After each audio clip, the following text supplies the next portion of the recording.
Hi everyone, it's Amy Shahinsky with Fun with Stamping, and I'm an independent Stampin' Up! Demonstrator here in Alberta, Canada. Today I want to share with you this technique of this background paper. It is all over Instagram, Facebook, blog posts, Pinterest, a lot of places. It's our blending, Stampin' Blends with alcohol, and it creates this really neat marble technique. Now here's a card that I posted on my blog today. So all my information regarding this card, dimensions, and product views are there. Today we're going to just create something new and fun so I can create a card with it later. So let's get started. What you need is your Stampin' Blends, and I just went and picked 3. I always go with the darker of the Stampin' Blends because you're going to be diluting it with alcohol, and so you want it as vibrant as you can. So these are the dark ones, and I picked the Pretty Peacock, Bermuda or Dark Bermuda Bay, and the Shaded Spruce. So these are the 3 kind of greeny blues that I did, and I want to make like a sea background for one of my new stamp sets I just got, the Party Puffins. These are adorable, and I thought it'd be nice to have like a little ocean behind them when I create my card. So that's what I'm going to be doing. You're also going to need some rubbing alcohol. Now I just grabbed this from my kitchen. This is 70% rubbing alcohol. Any will work. I've seen ladies use 90%, 99%. You don't need to go out and buy anything special. Whatever you have in your house is going to work. You need some paintbrushes. I just grabbed a couple here in my craft room. And I like to do a little bit of blowing with my straw to kind of give it that more blended look, and you'll see as we go along. So I just grabbed some straws out of my kitchen. Now this is messy, so paper towels are good. And when you get our vellum, you'll also need vellum. Stampin' Up! Sells it in packs of 20, and it's in our catalog. And I just cut it down to 1/4. So this is 4 1/4 by 5 1/2, so I could do some practicing.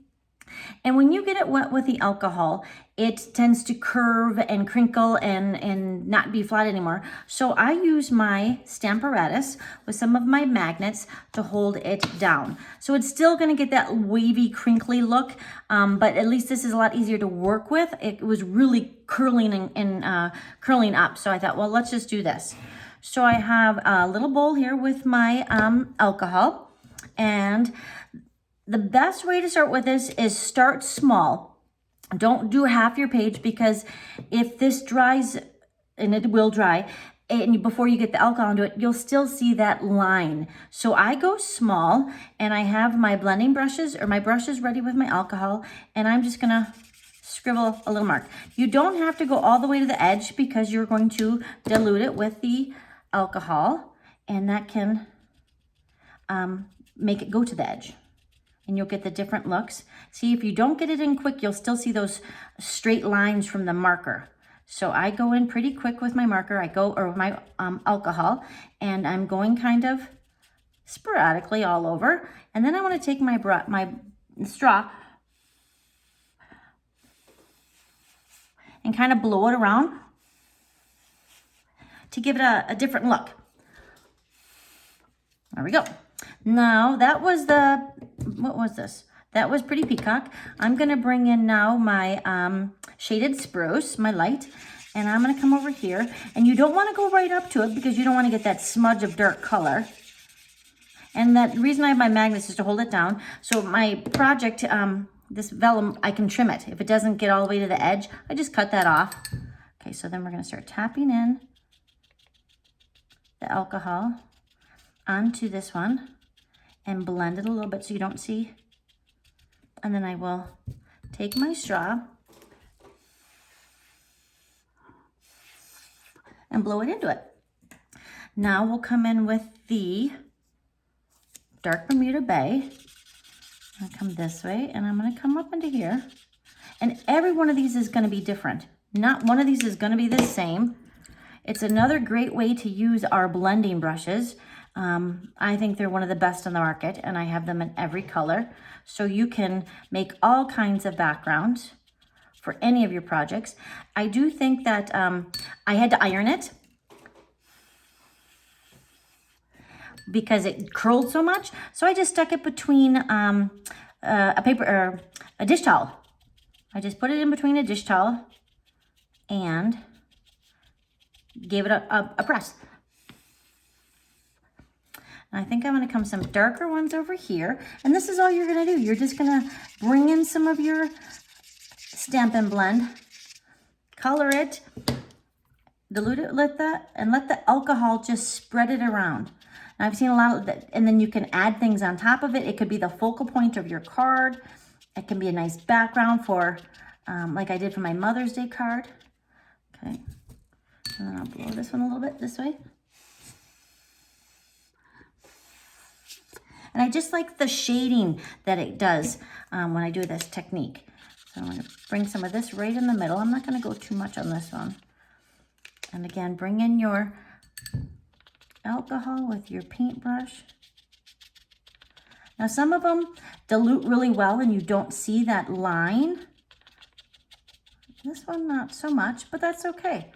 It's going to look perfect for my ocean. I'm going to bring it this way, turn it. Now can you see? How pretty is that? And I like how the magnets are keeping it down, because if this was just on your workstation, it just starts to curl because of the moisture. This is starting to look really nice. I'm liking this. I'm gonna move my magnet so I can come over here with some darker and come in this way. And I find if you go just a little bit at a time, you'll get more of a realistic look of a marble, depending on if you did like 4 big colors. Spread it around. Okay, turn this way. That is looking so nice. I'm really liking that. And that's how simple it is. That is the technique. It's our Stampin' Blends, it's rubbing alcohol, a paintbrush. I mean, a lot of this crafting supply stuff we have right in our home. I'm gonna bring this one in the light and come this way. I don't like that line, but there's really, and you'll learn, like this one that really shows the line is the Bermuda Bay, whereas the Peacock and the Shaded Spruce really blend well. Wow, but loving. How pretty is that? That is gonna look so nice when I finish it up and put it on a card. Now I did with this one, I have a piece of white behind it. It just tends to make the colors more pop had I just put it either on the gold or right here on the soft sea foam. So I put a layer of white behind it so you can really see the colors from this. And then I added the gilded leaf. All I did with that is take our multi-liquid glue. I diluted a little bit in water. So I put like, you know, a teaspoon of this in a little dish with like a couple drops of water to dilute it. I kind of just spritzed it on. And actually I did use my hands. I just dipped it in and sprayed it and let that get tacky and dry, and then added my gilded leaf that way. So it kind of gives that splattered look that you would almost find in a marble in your kitchen where you've got those gold flecks or the silver flecks. Really super pretty. So I'm loving how this is turning out. I think this is going to make a cute card. So come back in this week, maybe this week, and maybe by Sunday, I'll have this card done. And how simple is that? You have your Stampin' Blends, you have paintbrushes, some rubbing alcohol. Of course, you need your vellum, which comes in 8.5 by 11, and cut it to any shape. Again, I always say keep it big, because then you can trim these edges off. Like if I didn't get enough ink over here, I can just trim that off. That's fine. But this is the lovely look you're gonna get. Looks like, and you gotta let it dry. And again, I did iron mine for this card before I did the gilded leaf. I ironed it and then did the gilded leaf on a very low iron, but it just kind of flattened it out, because this will keep curling and curling, and it's really hard to work with. And I did use regular adhesive. Now that this was colored, I just used my regular snail adhesive to adhere that to the white cardstock, and you don't see it because of the color. So if you have any questions, please reach out to me. I'd love to help. If you need a Stampin' Up! Demonstrator, again, I'm here in Canada, Fun with Stamping, and go grab those blends. I'm thinking this with browns, like the cinnamon and the soft suede and maybe even the bronzer, and making it for a background for a coffee card. How cute would that be? Thanks, ladies. Have a great day.